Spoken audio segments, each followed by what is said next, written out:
At my granddaughter's wedding, I realized I wasn't a guest. I was the joke. I noticed it the moment I reached the check-in table, standing beneath a chandelier that probably cost more than my first house, the soft glow of crystal reflecting off polished marble floors as a young woman in a tailored black dress smiled politely and handed me my name tag without a second thought, and for a brief second, I expected to see something simple, something respectful, Eleanor Hayes, grandmother of the bride, maybe even just my name in elegant script, but instead, written in careful, deliberate calligraphy, were the words, "The old lady who's paying for everything." My fingers didn't move at first, hovering midair as if my body hadn't quite caught up with what my eyes had already understood, and I felt something shift inside me, not a sharp pain, not even anger, just a quiet, sinking realization that settled deep in my chest, heavier than I expected, heavier than it should have been for something that could so easily be brushed off as a joke. "Is everything all right,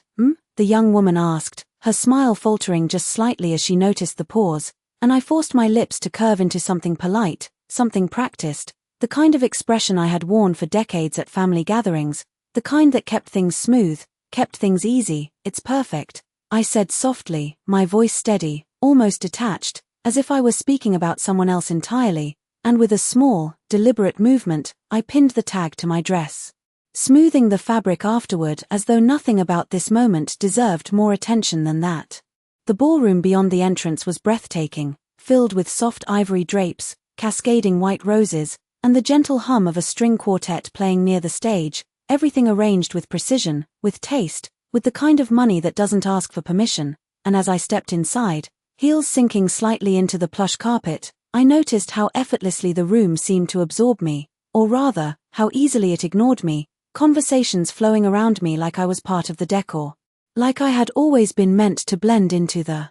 background. I caught a glimpse of Sophie near the far end of the room, radiant in her gown, laughing with her bridesmaids, her happiness bright and untouched, and for a moment, I allowed myself to feel something warm, something close to pride, because I remembered holding her as a baby, remembered the way she used to curl her tiny fingers around mine, but the feeling didn't last long, not with the weight of that name tag resting just above my heart, a quiet reminder of how I was being seen today, how I had been seen for longer than I'd realized. I moved slowly through the room, nodding at familiar faces, exchanging polite greetings, noticing how some eyes lingered just a second too long on my chest before quickly looking away, their smiles tightening, their voices lowering as I passed, and I didn't need to hear the words to understand the tone. I had spent too many years reading between silences to miss it now. Near the bar, I paused, more out of habit than thirst, watching as the bartender poured champagne into delicate flutes, each glass catching the light like something fragile, something easily broken, and I wondered, briefly, if anyone else in this room understood the difference between celebration and performance, between love and obligation, but I already knew the answer, because I had funded every detail of this wedding, every flower, every table setting, every note played by that quartet, and yet somehow, I stood here as a footnote, a punchline dressed in pale blue silk. "Mom, there you are," Michael's voice cut through the noise, warm on the surface, familiar in a way that almost felt comforting, and I turned to see him approaching with Patricia at his side, her hand resting lightly on his arm, her smile polished, perfect, the kind that never quite reached her eyes. "Isn't everything beautiful?" she said, her gaze sweeping the room as if she had personally orchestrated every detail, and I nodded slowly, meeting her eyes for just a moment longer than necessary. "It is," I replied, my voice calm, measured. "You've done a wonderful job," and she smiled wider at that, pleased, as if my approval were something she had been waiting for, something she had already earned. Michael glanced down at my name tag then, his expression flickering for the briefest second, something uncertain, something almost like discomfort, but it passed quickly, replaced by a light chuckle that felt rehearsed. "Oh, I see you got your special title," he said, as if it were harmless, as if it were clever, and I watched him carefully, searching for something more, some trace of the boy who used to sit at my kitchen table and tell me everything about his day, but all I saw was a man who had learned how to laugh at the right moments, how to avoid the wrong ones. "It's fitting," Patricia added smoothly, her tone light, playful, but there was something underneath it, something colder, something deliberate. "After all, you've been so generous," and I held her gaze for a second longer than she expected, long enough to let the silence stretch just slightly between us. long enough for her smile to falter at the edges, before I nodded again, as if agreeing, as if accepting the role they had written for me. Generosity has a way of revealing things, I said quietly, more to myself than to them,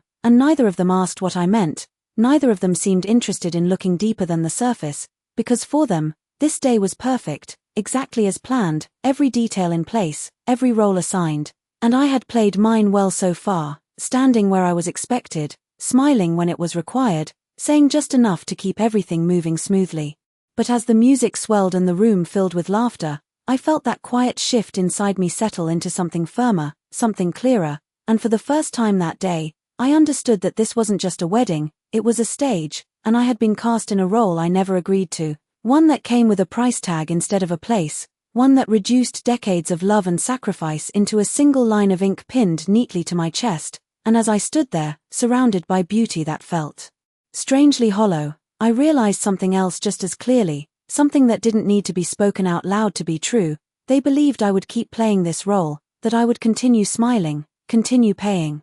continue being exactly who they needed me to be, and I let them believe it, because sometimes the most powerful move isn't to react, it's to wait, to watch, and to understand exactly when the stage lights are brightest, and when everyone is finally looking in the same direction. I moved through the reception slowly, not because the room was crowded, but because something in me had shifted, something that made every step feel deliberate, measured, as if I were walking across a surface that might crack if I moved too quickly, and the music continued to play, soft and elegant, the kind of background sound meant to smooth over any discomfort, but it only made the silence around me more noticeable, the kind of silence that forms when conversations pause just long enough for someone to glance at you and then look away again. I stopped near a table set with crystal glasses and neatly folded linen napkins, each place setting identical, each detail perfect, and yet none of it felt warm, none of it felt like it belonged to me, even though I had chosen most of it myself months ago when Patricia had insisted she needed help making things special,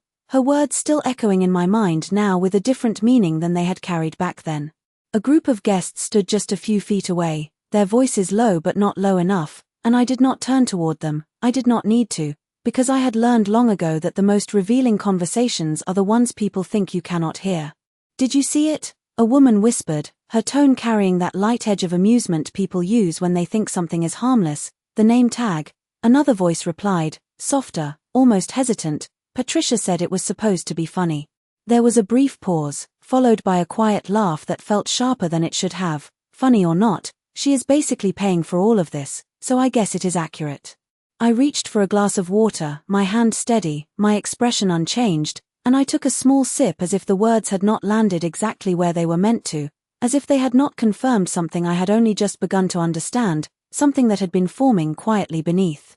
the surface for years. I had always believed that generosity built connection, that giving freely created bonds that could not be broken, but standing there, listening to strangers define me in a single sentence, I realized how easily generosity could be mistaken for obligation, how quickly kindness could be reduced to expectation. I set the glass back down and adjusted the edge of my sleeve, a small, precise movement that gave my hands something to do, something controlled, something that belonged to me, and for a moment, I considered leaving, slipping out quietly before anyone noticed, before the evening unfolded any further, but the thought passed just as quickly as it came, replaced by something steadier, something colder, a sense that leaving now would only confirm the role they had already assigned me. Across the room, I saw Patricia again, laughing with a group of women, her posture relaxed, confident, as if she owned the space entirely, and perhaps she believed she did, perhaps she believed that control came from appearances, from the ability to shape how others saw things, but control, I had learned, was rarely that simple. Michael stood nearby, speaking with a man I recognized from his office, his gestures animated, his smile easy, and for a brief moment, I watched him, really watched him, the way a mother does when she tries to find something familiar in a face that has grown distant, but there was nothing there for me tonight, nothing that reached back in recognition, only a polite awareness, the kind reserved for acquaintances, not for the person who had spent decades building the foundation he now stood on. I turned away before he could notice me looking, not out of hurt, but out of clarity, because there was a difference between being unseen and choosing not to be seen, and tonight, I was beginning to understand which one this was. A server passed by with a tray of champagne, and I took one without hesitation, not because I wanted it, but because it gave me something to hold, something that anchored me in the moment, and as I lifted it slightly, the light caught the surface of the glass, reflecting back in fractured patterns that reminded me of how easily things could appear whole while being quietly broken underneath. The music shifted then, signaling the next part of the evening, guests beginning to move toward their assigned tables, laughter rising again as if nothing at all had been said, as if nothing at all had changed, and I followed along, finding my place without difficulty, because of course there was a place for me, there always was, clearly marked, carefully arranged, impossible to miss. I pulled out my chair and sat down slowly, smoothing my dress as I did, aware of the name tag still pinned in place, aware of the way it seemed heavier now, not because of what it said, but because of what it revealed, and as I looked around the table, meeting the polite smiles of people who did not quite know what to say to me, I realized that the discomfort in the air was not mine, it belonged to them, it belonged to the quiet understanding that something about this arrangement was off. Something that could not be easily explained away with laughter or casual remarks. I rested my hands lightly in my lap and let the moment settle, let the noise of the room continue around me without interruption, because there was no need to rush, no need to react, not yet, and for the first time that evening, I felt a sense of distance from it all, as if I were observing rather than participating, as if the role they had given me was one I could step in and out of at will, and that realization brought with it a calm I had not expected, a calm that did not come from acceptance, but from understanding, because once you see something clearly, truly see it for what it is, it becomes much harder for anyone else to define it for you. I sat there as the first course was served, the soft clinking of silverware and the low murmur of conversation blending into something almost soothing if you did not listen too closely, and I kept my posture straight, my hands calm, my expression exactly as it had been all evening, because by now I understood that this was not just a gathering, it was a performance that had been rehearsed long before I walked into that room. A man to my left asked politely how I knew the bride, and I gave him the simplest answer, she is my granddaughter, watching the brief flicker of surprise cross his face before he smiled again, as if adjusting his understanding of where I fit into the picture, and I did not elaborate, I did not explain, because I had no interest in correcting a narrative that had already been shaped without me. Across the table, Patricia leaned slightly toward one of her friends, her voice soft but animated, her hands moving just enough to emphasize whatever story she was telling, and although I could not hear every word, I did not need to, because there are moments when tone carries more truth than language ever could. I looked down at my plate, at the careful arrangement of food that I had approved months ago during a tasting session that now felt distant, almost unreal, and I remembered sitting across from Patricia at that long oak table, her voice warm, her smile easy. "We want this day to feel like family," she had said, and I had nodded, believing her, because at the time, there had been no reason not to. I picked up my fork and took a small bite, more out of habit than hunger, and as I did, I heard my name, not spoken directly to me, but mentioned just far enough away to draw my attention without inviting my presence. "Eleanor has always been generous," someone said. The word generous stretched just slightly, just enough to carry a second meaning. I mean, look at all of this. There was a soft laugh that followed, light, almost appreciative, but it did not feel like gratitude, it felt like acknowledgement of something expected, something taken for granted, and I set my fork down gently, aligning it with the edge of the plate as if the precision mattered more than the conversation unfolding around me. I did not turn toward them, I did not interrupt, because there was a clarity in hearing things this way, unfiltered, unguarded, a clarity that would have been lost if I had forced myself into the exchange. Patricia said she insisted on handling the planning, another voice added, to take the pressure off Eleanor. There was another pause, a slight shift in tone. Well, I guess someone had to make sure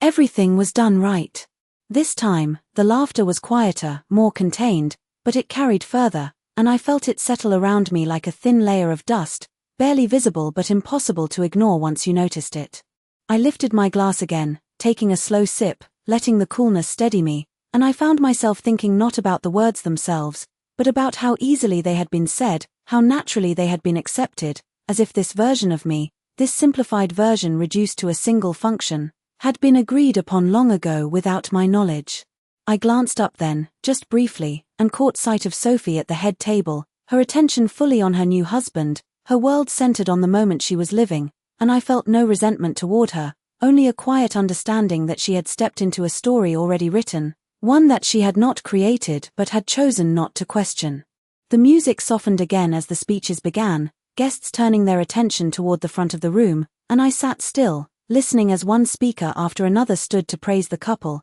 to celebrate love, to reflect on family, each word carefully chosen, each sentiment polished, and yet beneath it all, there was a disconnect I could not ignore, a space between what was being said and what I had begun to see. When it was Patricia's turn, she rose with practiced ease, her smile warm, her voice carrying clearly across the room as she spoke about unity, about support, about the importance of those who stand behind you and make moments like this possible, and for a brief second, her eyes met mine, just long enough to acknowledge my presence without truly including me, and then she looked away, continuing her speech as if that glance had been enough. "We are so grateful for everyone who helped make today happen," she said, her tone sincere, her words inclusive, and the room responded with polite applause, but there was something missing in the way she said it, something subtle but unmistakable, and I realized then that gratitude, when it is real, does not need to be generalized, it does not need to be spread thin across a room to avoid naming its source. I folded my hands together in my lap, listening to the applause fade, and I felt that same quiet shift within me deepen, not into anger, not into sadness, but into something steadier, something more precise, because understanding does not arrive all at once, it builds, piece by piece, until there is no longer any room for doubt. And as the evening continued, as laughter returned and glasses were raised, I sat there without speaking, without interrupting, allowing everything to unfold exactly as it was meant to, because there is a certain kind of truth that only reveals itself when you stop trying to change what you are seeing, when you simply watch, and remember, and wait. I did not applaud when the speech ended, not because I disagreed with the words, but because I no longer believed in the way they were being used, and instead I rested my hands quietly in my lap, letting the sound of clapping rise and fall around me like something distant, something that no longer required my participation. There was a time when I would have felt proud in moments like this, when hearing about family, about unity, about support would have filled me with a quiet satisfaction,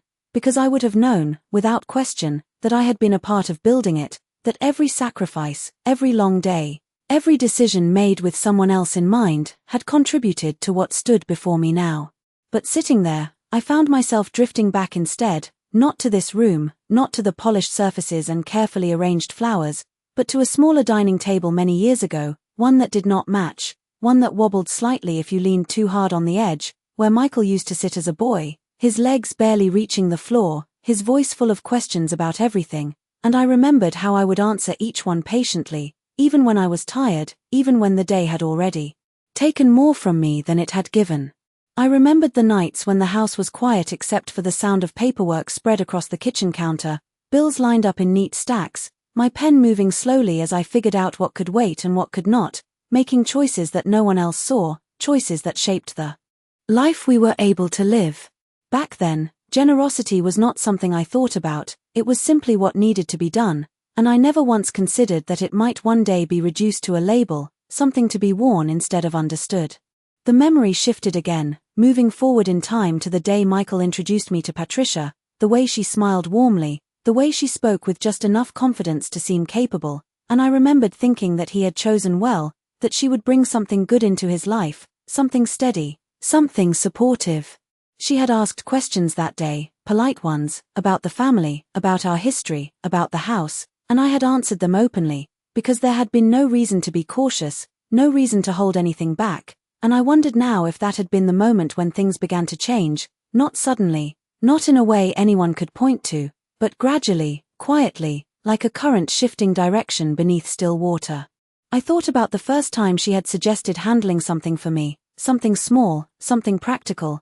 the kind of help that seems thoughtful on the surface, and how easily I had accepted, grateful for the support, unaware of how those small moments would add up over time, how they would slowly redefine where I stood, what I was responsible for, what I was allowed to decide. At some point, the invitations to certain discussions had become less frequent, the decisions made more quickly, the explanations shorter, and I had told myself it was natural, that families evolve, that roles change, that stepping back was part of growing older, but sitting there now, I could see the pattern more clearly, see how each step had led to this one, how each quiet adjustment had made it easier for this moment to exist without question. I returned to the present as the next round of conversation began around the table, someone commenting on the flowers, someone else on the venue, and I listened without really engaging, my attention moving inward instead, tracing the line from those early days to now, connecting details that had once seemed unrelated, and the more I followed that line, the more certain I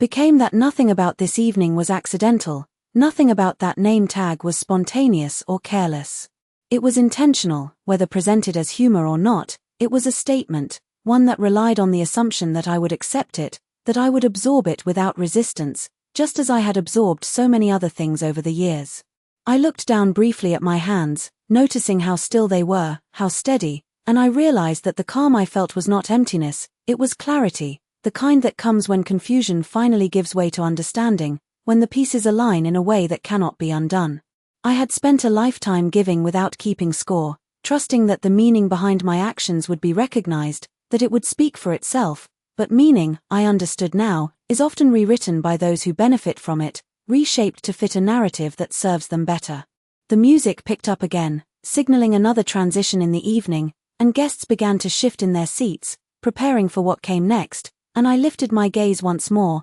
taking in the room with a different perspective than before, not as someone trying to belong, but as someone who finally understood the role she had been given and was no longer willing to accept it without question. There was no urgency in that realization, no need to act immediately, because some responses lose their power when they are rushed, when they are driven by emotion instead of intention, and I had no interest in reacting in a way that could be dismissed or misunderstood. Instead, I let the moment settle fully, let the awareness root itself firmly, because I knew that whatever came next would not be shaped by impulse, it would be shaped by everything I had seen, everything I had remembered, and everything I now understood with a clarity that could not be taken from me. The room shifted again as the plates were cleared, the soft choreography of servers moving in practiced silence, replacing one course with another, and I remained where I was, watching the details that others no longer noticed, the way Patricia's gaze moved across the room not with curiosity, but with calculation, the way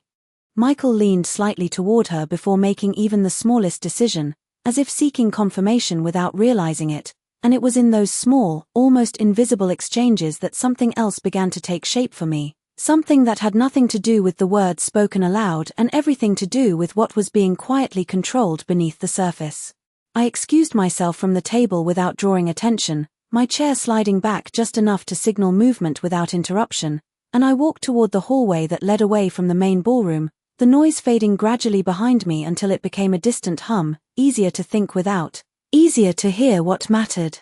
The corridor was quieter, lined with framed photographs of past events held in that same venue, each one capturing moments of celebration, of families smiling together, and I wondered how many of those images had held stories similar to this one, how many smiles had been arranged rather than felt. Eleanor, a voice called gently from behind me, familiar in a way that did not require immediate recognition, and I turned to see a man standing a few steps away, his posture straight, his expression composed, someone I had not expected to see but somehow was not entirely surprised by. Thomas, I said after a moment, recalling the name as it settled into place, my late husband's attorney for many years, a man who had always spoken carefully, as if every word had weight, and he nodded once, acknowledging both the greeting and the distance of time that had passed since we last spoke. I was not sure you would remember me, he said, his tone polite but measured, and I allowed a small, controlled smile to appear. I remember what matters, I replied, and he seemed to understand that answer without needing anything further. He stepped closer then, lowering his voice slightly, not out of secrecy, but out of respect for the space we were in, and for a moment, he simply looked at me, as if assessing something, confirming something he had already suspected. I have been meaning to speak with you, he said finally, and there was something in the way he said it that held my attention, something that cut through the noise of the evening more clearly than anything else had. This is not the place, I said quietly, glancing back toward the ballroom where the music had begun to rise again, signaling another phase of the celebration, and he nodded in agreement, but did not step away. It concerns your husband's estate, he continued, his words precise, each one placed carefully, and I felt a subtle shift within me, not surprise, not yet, but recognition, as if a piece of a larger picture had just moved into place. I studied his face for a moment, noting the steadiness in his expression, the absence of hesitation, and I understood that whatever he had come to say was not casual, not something that could be dismissed or postponed indefinitely. I was told everything had already been handled, I said, my voice even, reflecting the understanding I had been given, the version of events that had been presented to me without question, and he held my gaze a second longer before responding. Some things were, he said, but not everything was explained as clearly as it should have been. There was no accusation in his tone, no attempt to guide my reaction, only a statement of fact that seemed to open a door I had not known existed. I took a slow breath, letting the information settle without rushing to fill in the gaps, because I had learned that clarity often comes not from immediate answers, but from the willingness to let questions form fully before seeking resolution. And you chose today to tell me this, I said, not as a challenge, but as an observation, and he inclined his head slightly. I chose the first moment I could be certain you would hear it without interruption, he replied, and there was something about that phrasing that stayed with me, something that suggested he had been watching as well, observing the same patterns I had begun to notice, perhaps for longer than I had realized. The music swelled again from the ballroom, a signal that attention would soon be drawn back to the center of the room, to the couple, to the celebration that continued as if nothing else existed, and I knew that returning there would mean stepping back into the role that had been prepared for me, at least for a little while longer. Then tell me what I need to know, I said finally, my voice steady, not urgent, not demanding, but certain, and he paused, as if choosing his next words with even greater care than before. Your husband placed specific conditions on certain assets, he began, and I listened, not interrupting, not reacting, allowing the information to unfold at its own pace, because I understood now that this was not just a conversation, it was a turning point, one that had been waiting quietly beneath everything else, one that would change the way this evening ended, even if no one else in that room realized it yet. I glanced once more toward the ballroom, toward the lights and the laughter and the carefully arranged perfection that had seemed so complete only moments ago, and for the first time, I saw it not as something fixed, but as something fragile, something dependent on assumptions that were no longer as stable as they appeared, and I felt that same calm settle over me again, deeper this time, more certain,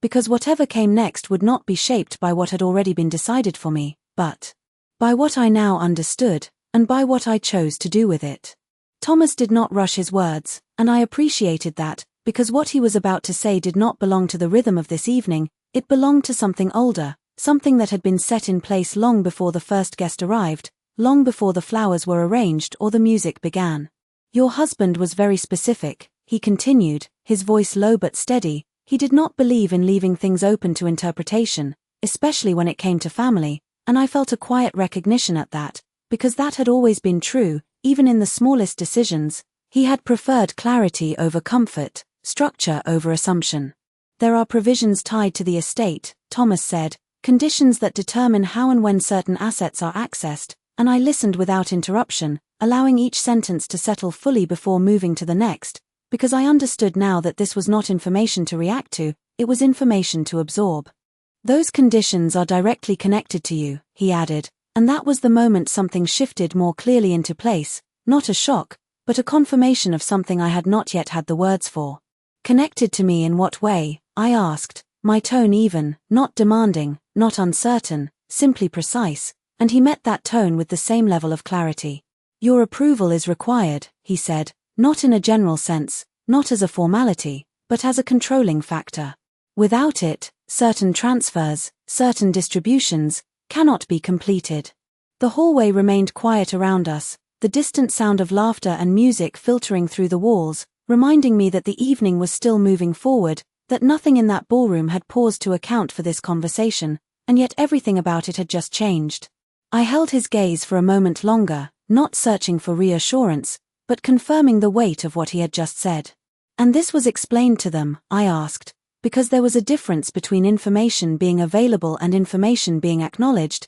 and he did not hesitate. It was presented, he said carefully, but I cannot speak to how seriously it was taken. That answer told me more than anything else could have, because it reflected exactly what I had begun to see, a pattern of hearing only what was convenient, of accepting only what supported the narrative already in place. I nodded once, slowly, letting the implications settle into something solid, something usable, because that is what clarity becomes when you allow it to fully form. What specifically requires my approval? I asked, and he reached into the inside pocket of his jacket, retrieving a slim folder, not opening it yet, simply holding it in his hand as if to emphasize that what it contained was not hypothetical, it was documented, it was real. The property, the investment accounts, the trust allocations, he said, listing them without embellishment. Any significant movement tied to those assets requires your signed authorization. Without it, they remain exactly where they are. I glanced briefly at the folder, then back at him, and I realized something in that moment that felt both simple and profound, something that cut through every assumption that had been made about me, every role that had been assigned without my consent. They believed I was paying. They believed I was providing without limit, without condition, without awareness. But they had overlooked something fundamental, something that had been there from the beginning, something that had never actually changed. I was not the source. I was the gate. The thought settled quietly, without drama, without urgency, and it brought with it a kind of stillness I had not felt before, not the stillness of confusion, but the stillness of control. Why did you not tell me this sooner? I asked, not as an accusation, but as a question that needed to be answered fully, and Thomas considered it for a moment before responding. I attempted to, he said, but I was informed that you preferred not to be involved in the details, that you trusted your son to manage things appropriately. I let that sit between us for a second, not because I was surprised, but because it confirmed the last piece of the pattern I had been tracing all evening, the quiet decisions made on my behalf, the information filtered before it reached me, the narrative shaped in ways that required my absence to remain intact. I see, I said simply, and in those two words, there was no frustration, no regret, only acknowledgement, because understanding does not always come with emotion, sometimes it comes with a kind of clarity that leaves very little room for anything else. The music in the ballroom rose again, louder this time, signaling another transition, another moment designed to draw attention, and I knew that I would need to return soon, that my absence, however brief, would eventually be noticed. You will need to review this, Thomas said, extending the folder slightly, not insisting, but making it available, and I took it without hesitation, feeling its weight in my hands, not heavy, but significant, because of what it represented, because of what it changed. I will, I replied, my voice steady, and I met his gaze one final time before turning back toward the ballroom, toward the lights and the laughter and the carefully constructed evening that continued as if nothing had shifted, even though everything had. As I walked back, my steps felt different, not slower, not faster, but more certain, because I was no longer moving through a space that defined me, I was moving through a space I now understood, and that difference, subtle as it might seem, changed everything about what would happen next. I stepped back into the ballroom with the folder held lightly at my side, not hidden, not displayed, simply present, and the moment I crossed the threshold, the noise returned in full, laughter rising, glasses clinking, music filling the space as if nothing beyond those walls existed, and yet everything felt different now, not because the room had changed, but because I had. I moved toward my table again, my pace steady, my posture unchanged, and as I passed groups of guests, I noticed the same subtle glances, the same brief pauses in conversation, but this time, they did not settle on me the same way, they did not carry the same weight, because I understood something they did not, something that had not yet reached them, something that would. I reached my seat just as the next round of attention shifted toward the center of the room, the couple preparing for their first dance, and the lights dimmed slightly, focusing everyone's gaze forward, creating a moment designed to draw all eyes in one direction, and I sat down quietly, placing the folder on my lap, my hands resting over it as if it were nothing more than a simple accessory, something easily overlooked. The music softened into something slower, more deliberate, and as Sophie and her husband stepped onto the dance floor, the room seemed to exhale collectively, the kind of moment that invites sentiment, that encourages people to feel something uncomplicated, something easy, and I watched them for a moment, noting the way Sophie smiled, the way she leaned into the rhythm, and I felt that same quiet warmth I had felt earlier, unchanged by everything else, because some things remain untouched even when everything around them shifts. But my attention did not stay there long, because just beyond the dance floor, I could see Patricia again, standing slightly apart from the crowd, speaking with two guests who listened with careful interest, and although I could not hear her words, I could read the structure of the conversation, the way her head tilted just slightly, the way her hand gestured outward toward the room, and then, almost casually, in my direction. I did not look away when I realized that. I did not pretend not to notice, because there was no longer any reason to avoid what was being said, and after a moment, one of the guests followed her gesture, turning just enough to glance at me before returning his attention to her, his expression shifting in a way that confirmed what I had already begun to understand. I leaned back slightly in my chair, not withdrawing, not retreating, but allowing myself to observe without interruption, and it became clearer with each passing second that this narrative, this version of me that had been quietly built over time, was not just an assumption, it was something that had been reinforced, repeated, made familiar enough that no one questioned it anymore.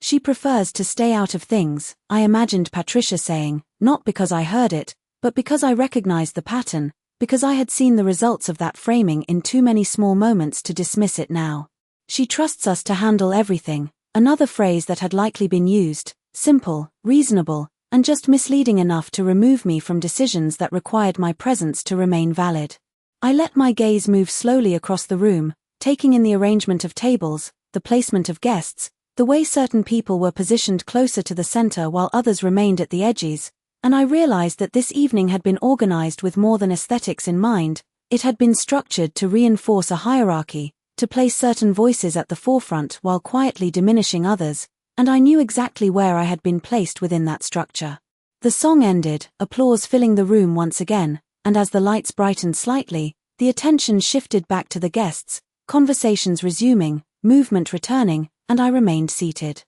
For a moment longer, allowing the rhythm of the evening to continue without me before I chose to re-enter it. When I stood, it was not with urgency, not with hesitation, but with intention, the kind that does not need to announce itself to be felt, and I picked up the folder from my lap, holding it now in my hand, visible but still understated, because there was no need to rush what would come next, no need to disrupt the flow prematurely. I walked slowly toward the edge of the dance floor, positioning myself where I could see the room clearly, where the movement of guests would naturally bring attention in my direction without forcing it, and as I stood there, I noticed Michael across the room, his expression relaxed, his posture easy, speaking with someone who seemed engaged in whatever he was saying, and for a moment, our eyes met, just briefly, and there was a flicker of recognition there, a pause that suggested he was trying to place something, trying to understand why I looked different, even though nothing about my appearance had changed. I did not hold his gaze, I did not signal anything with my expression,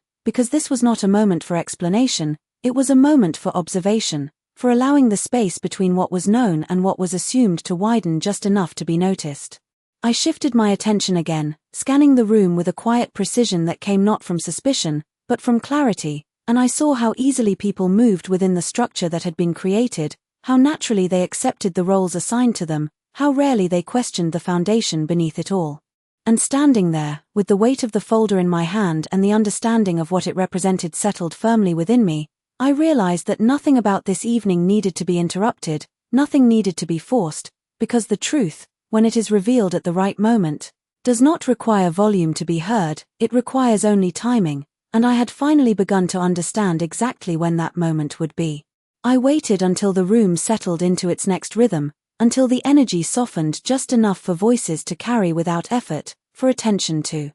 drift rather than concentrate, because moments like this do not require force, they require precision, and when I stepped forward, it was not abrupt, not disruptive, it was simply noticeable in a way that invited quiet rather than demanded it. A few conversations slowed as I moved closer to the center, the folder still in my hand, and I could feel the subtle shift in awareness ripple outward, not dramatic, not immediate, but present, the kind of shift that happens when something unexpected enters a space that has grown too comfortable in its expectations. I did not raise my voice, I did not call for attention, because I did not need to, the room adjusted on its own, curiosity doing the work that volume never could, and when enough eyes turned in my direction, I spoke, my tone even, steady, carrying just far enough to reach those who needed to hear it. I would like to say a few words, I said, and there was a brief pause, not resistance, but recalibration, as if the evening itself had to make room for something it had not planned for, and then the quiet deepened just slightly, enough for my voice to move through it without interruption.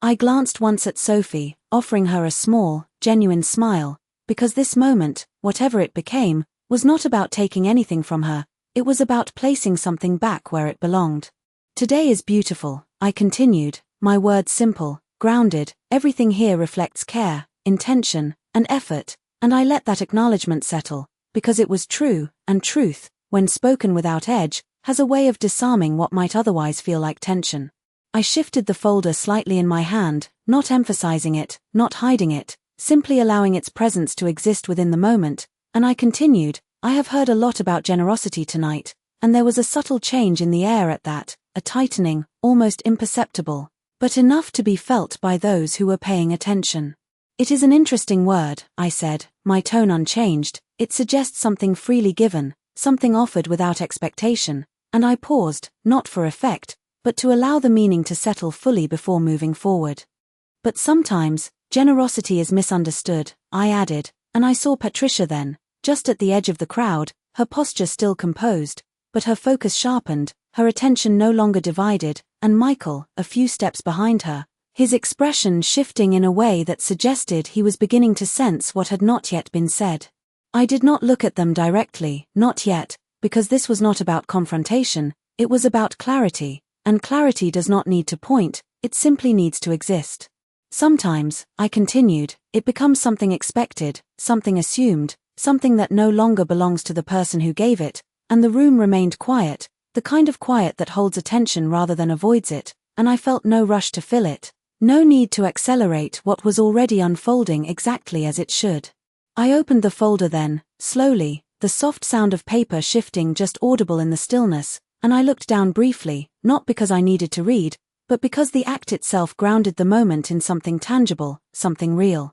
My husband believed in clarity, I said, lifting my gaze again. He believed that certain things should be defined, not assumed, and I let that connection form naturally, without forcing it into place. He made specific arrangements, I continued, arrangements that ensure the intentions behind what we build are respected, and I saw the first real signs of change then, not in words, but in posture, in the way a few people straightened slightly, in the way conversations at the edges stopped entirely. There are conditions tied to what has been provided, I said, my voice calm, measured, conditions that require my approval for any significant decisions moving forward, and this time, I did allow my gaze to settle briefly on Michael, just long enough for the meaning to reach him directly, not as a challenge, but as a statement that could not be misunderstood. I did not linger there, I did not hold the moment longer than necessary, because the power of clarity lies in its simplicity, in its refusal to be overstated. I share this not to disrupt today, I added,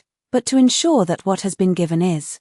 understood correctly, and I closed the folder again, the sound soft, final in a way that did not require emphasis. Generosity is not the same as absence, I said, and that was the only line that carried any edge at all, not sharp, not harsh, but defined, enough to separate what had been assumed from what was actually true. The silence that followed was different from before, no longer casual, no longer unaware, it held weight now, recognition, the kind that cannot be easily dismissed once it takes hold, and I let it remain. I did not rush to fill it, I did not soften it, because some moments need space to fully exist before they can be understood. I offered one final, gentle nod toward Sophie, acknowledging the purpose of the evening, respecting it without diminishing what had just been said, and then I stepped back, not abruptly, not dramatically, simply returning to where I had been, as if I had never left, except that everything in the room had shifted, subtly but unmistakably, and as the music slowly resumed, as voices began to return,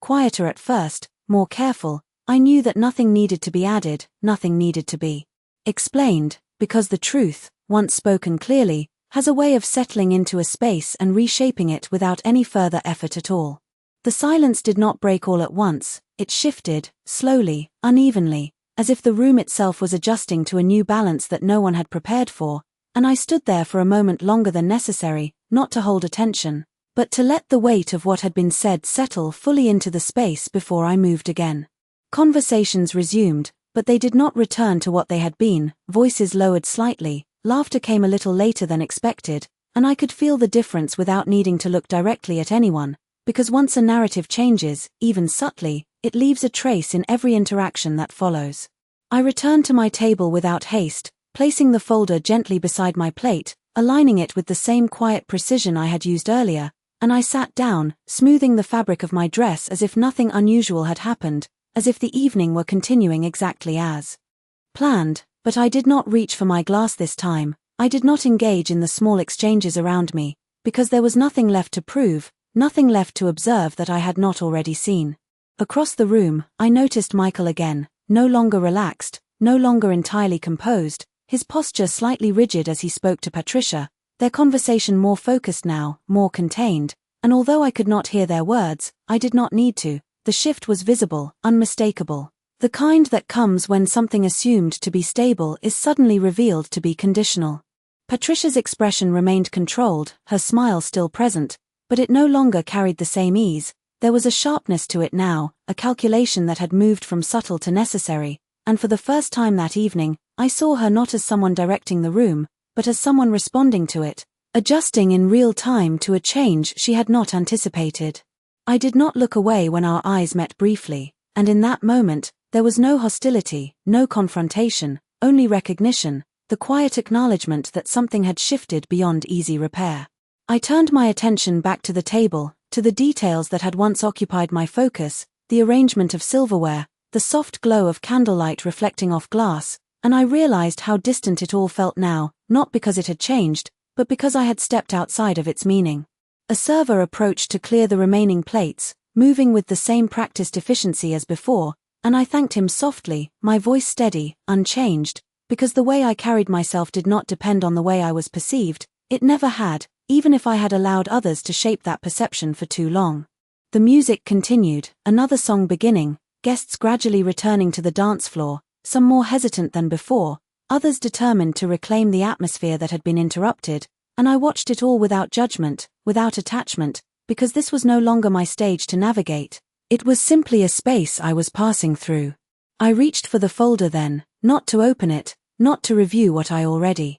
understood, but to hold it with intention, to remind myself of what it represented, not just in terms of control or authority, but in terms of clarity, of truth that had been present all along, waiting to be acknowledged. I stood slowly, my chair moving back with a soft sound that drew little attention, and I adjusted my dress once more, a final, simple gesture that marked the end of something without needing to announce it. There was no need to seek anyone out, no need to say more than I already had, because anything that required explanation would not be understood in this moment, and anything that mattered had already been made clear. As I walked toward the exit, I passed by groups of guests who now greeted me differently, their smiles more careful, their eyes more aware, and I returned those greetings with the same calm politeness I had carried all evening, not out of obligation, but out of choice, because how I responded to others was no longer tied to how they defined me. Near the doorway, I paused briefly, not to look back at the room, but to take in the quiet contrast between the noise behind me and the stillness ahead,